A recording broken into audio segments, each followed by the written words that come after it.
আসসালামু আলাইকুম রহমতুল্লাহি ওবরাকাতুহ। প্রিয় মুসলিম ভাই বোনেরা, সবাই কেমন আছেন? আশা করি আল্লাহর রহমতে সবাই ভালো আছেন। আপনাদের সামনে নতুন আরেকটি ভিডিও নিয়ে উপস্থিত হয়েছি। এই ভিডিওর মধ্যে কোরআন মাজিদের শেষ 10টি সূরার 6 নম্বর সূরাটি তেলাওয়াত করে শোনাবো। যে সমস্ত ভাই বোনদের শুদ্ধ হয় না তেলাওয়াত, মনোযোগ দিয়ে শুনেন, ইনশাআল্লাহ সকলেরই শুদ্ধ হয়ে যাবে। সূরাটির নাম হচ্ছে সূরাতুন নাসর। এই সূরাটি মাদানী সূরা। আমরা সবাই মনোযোগ দিয়ে শুনব।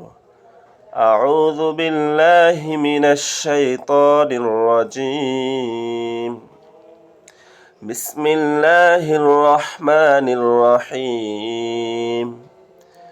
إذا جاء نصر الله والفتح ورأيت الناس يدخلون في دين الله أفواجا فسبح بحمد ربك واستغفره إنه كان توابا